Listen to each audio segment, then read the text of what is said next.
Hi guys, it's Ian from SS Cars and we're on another adventure. We're going up to Stratford-upon-Avon to collect my new car.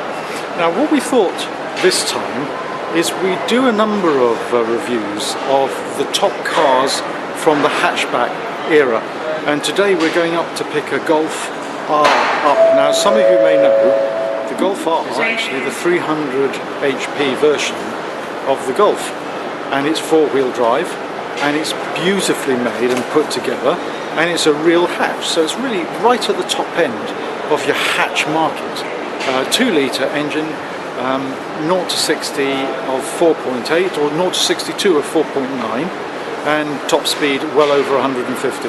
So this is a car that really only a few years ago would have been in the supercar market. So what we're going to do is we're going to do a review of the VWs, the Octavia, which is the Skoda, and we'd like to do a review of the Seat at the top end, and then also a little bit about the practicality. So we're on our way to Stratford now, and we're at Marylebone Station, so waiting for the train. So this is a really interesting day. Okay, well I'll tell you a little bit more about it when I'm at Leamington Spa, which is the first changeover. James is with me today, and we're quite looking forward to seeing the Golf. It's presumably going to be completely ready, and you know, we're on the train heading now towards Stratford, so that's quite exciting, I have to say. So hopefully you've got me back in focus again, and we'll continue this once we actually get to the VW garage, but it is quite an interesting day. Okay guys, see you. Well, hi guys, this is the car. And it's looking particularly beautiful in the blue, I think. I absolutely love the way that the rear lenses are tinted in the way they are.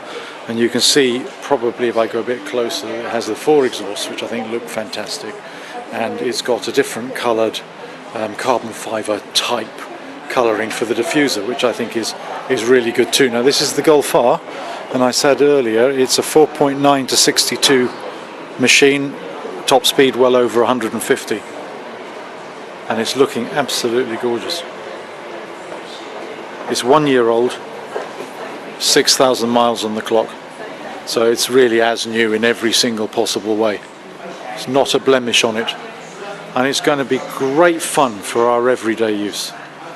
I think probably James will use it as well, my son, and we're looking forward to giving it an opportunity to really get it out on the road. Unfortunately today, as you may be able to see from the outside, it's absolutely pouring, which means it's going to be a very dirty car by the time we get it back to base. There are a number of other really nice touches. So you have the silver mirror caps on the body, which contrast nicely with the blue. You've got the standard alloys, but they really do set the car off nicely. And then at the front, you can see that it has a silver lip all the way round the front of the body. And at the front it also has adaptive cruise, which effectively means that you can set the cruise to monitor the speed of the car in front, and it'll travel along at that sort of speed and brake if necessary, which I think is fantastic. And it also has the ability, if somebody comes out in front of you, it will spot that first and it will apply the brakes. Could be a little disconcerting, I suppose, but I think you'll probably get used to it. This one has full sat nav. It has the DSG twin clutch manual gearbox, which these days is faster than a manual box. It has the full sports seats in half Alcantara, which is really nice. Has the carbon fibre trim.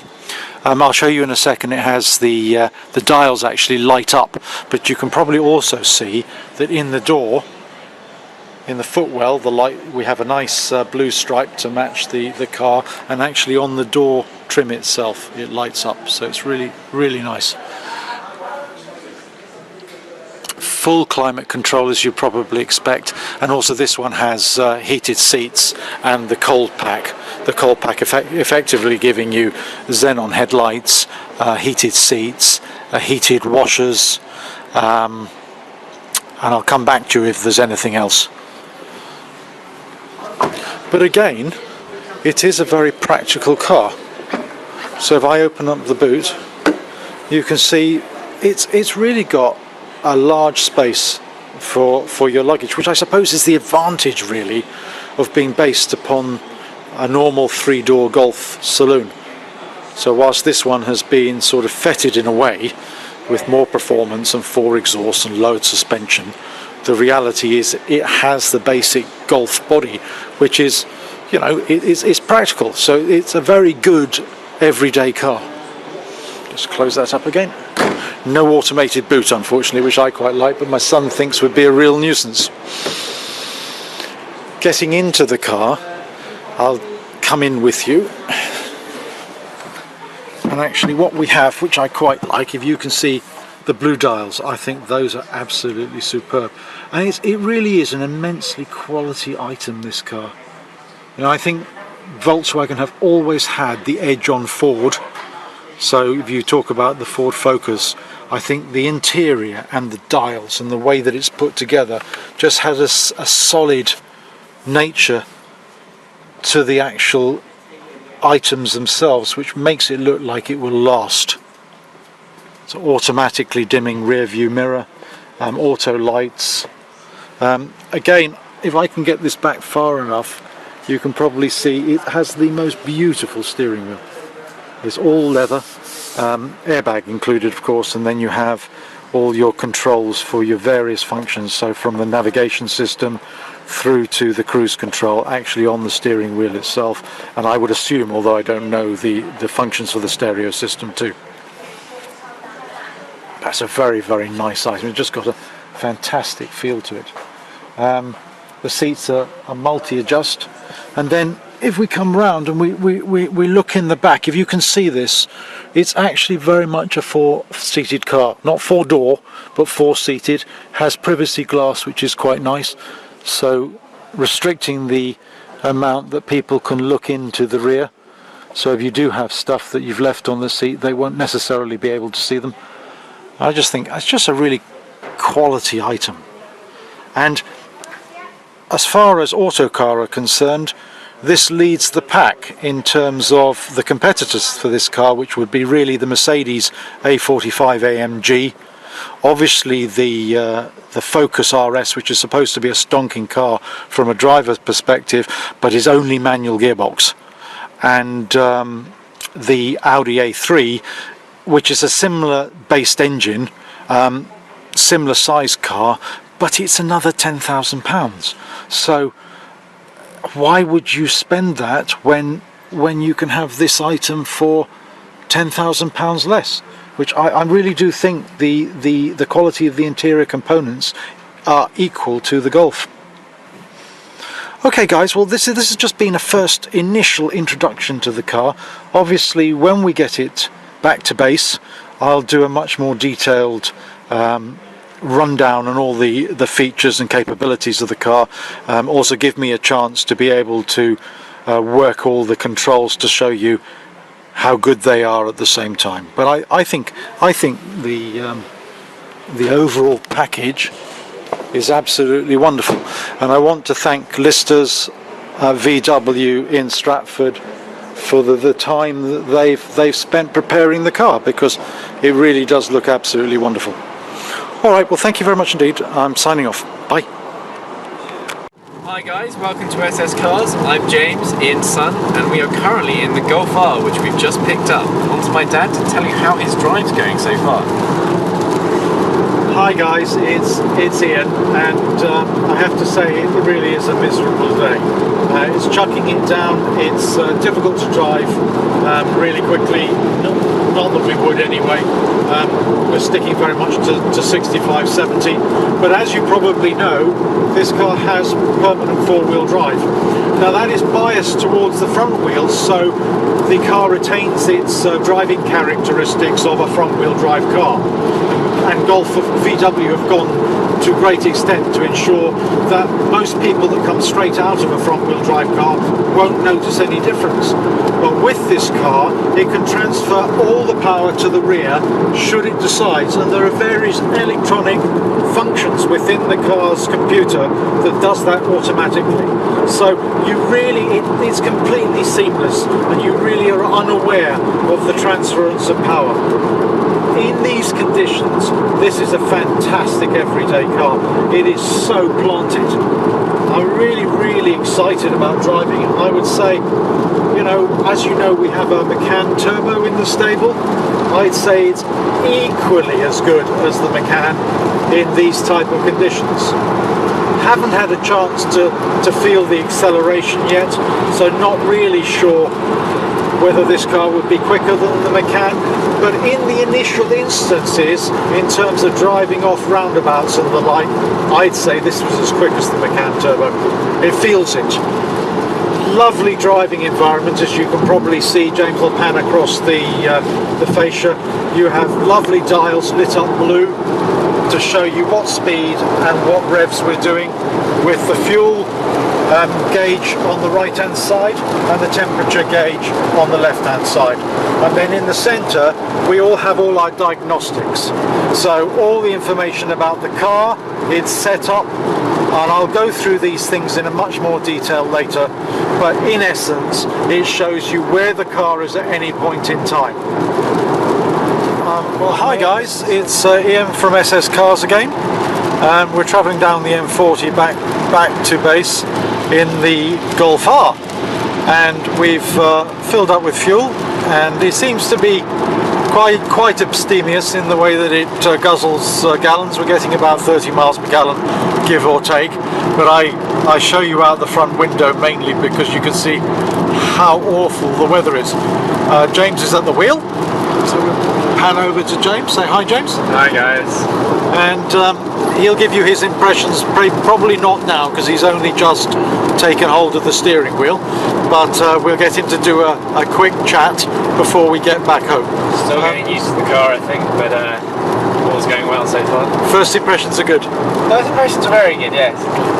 And it's got a lot of power, I feel. Well, yeah, it definitely certainly cuts in at a point though. You push the pedal down and you think you're getting a nice gentle speed up, and then suddenly it'll push. Although I think that's because we're in the normal mode rather than the sport mode. I assume if you're in the sport mode, it'll probably be a little bit more gentle and gradual.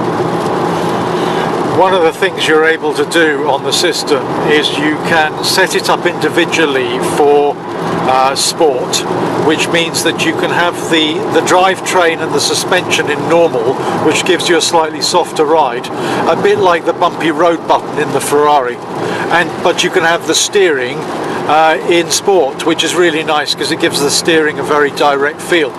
Obviously we haven't had a chance to play with all the controls, but when we get back to base and I've had a chance to rummage through the manual, I'll try them all out and I'll report back and let you know how much control you have over the suspension and the drivetrain, as well as the steering. But I think both of us are quite happy with the steering in sport and the rest of the car in comfort for the moment. And then we'll set it up the way that we want in individual, and we'll let you know how that comes across. One of the things I really do like about this car, which James hasn't used yet, is the paddles behind the steering wheel, so you can actually change down or change up in the 6-speed sequential box. Now remember, this is a dual clutch system, so it always has the next gear ready for you before it engages, so the gear changes tend to be extremely quick. So come back to the front again. The motorway's not too bad, not too busy, and the car in comfort mode it has a very supple suspension. It's really nice. Fuel consumption, as I think I mentioned, is good, and the air conditioning is working well. Not that we probably need it, but sometimes, as you know, modern cars do steam up if you don't have the dehumidifier of the air conditioning on. Anyway, I'm cutting out now. We'll come back when James has been driving for 15-20 miles. See you. Okay guys, we're on the M25, and the M25, as you can probably see, is rather busy. James is playing with the adaptive cruise, and what he did find is it doesn't seem to bring you down to zero, because he had to override it a second or two ago No, it just doesn't slow you down as quick as you might hope. All right, when you hit about 30, you're approaching a car quite quickly. But what are your impressions so far then, James, now you've been driving it for 20 miles or so? Steering wheel's comfortable, seat's comfortable, I'm comfortable. Once you've realised that compared to the Mini, the speedo isn't in the middle anymore and it's over here, it's pretty good, especially having the screen over here which shows you miles per gallon and what speed you're doing. I mean, it's absolutely fantastic. Got used to the shift gears now. I mean, they are absolutely lovely. And the idea that just to go from manual back into automatic, all you have to do is hold down the upshift for about 2 seconds and it clicks back in. I mean, it's all just seamless and very relaxing, to be honest. The road conditions haven't been particularly good on the way down, as you can probably see. I think I mentioned earlier it was raining and it's still raining. It's a complete contrast to when we left this morning at about maybe 8:15 to go to the station. The sun was out and we thought, whoa, we're in for a nice day. But anyway, back to the Golf R. We're very impressed with it, actually. First impressions are really excellent. As an everyday car with a huge amount of power, it's perfect. And then, as I said earlier, the sure-footedness of the four-wheel drive sort of helps keep you out of trouble. We've got 5 degrees here. It's been fluctuating between 4 and 5, and it's just miserable. And I think there's snow forecast for tonight, from what I understand. This car has everything you really need, from adaptive cruise, which James was just talking about, to sat nav, to heated seats, everything you could possibly want in on a winter's day when the weather conditions are inclement, and they certainly are that now. Okay, again, I'll do a complete run through of all the details on the car and the specification and how everything operates in a couple of days' time. But we thought you'd really like to see the pickup, and we've enjoyed it and hope that you have too. Okay, thanks guys, make sure you subscribe and catch you soon. Bye.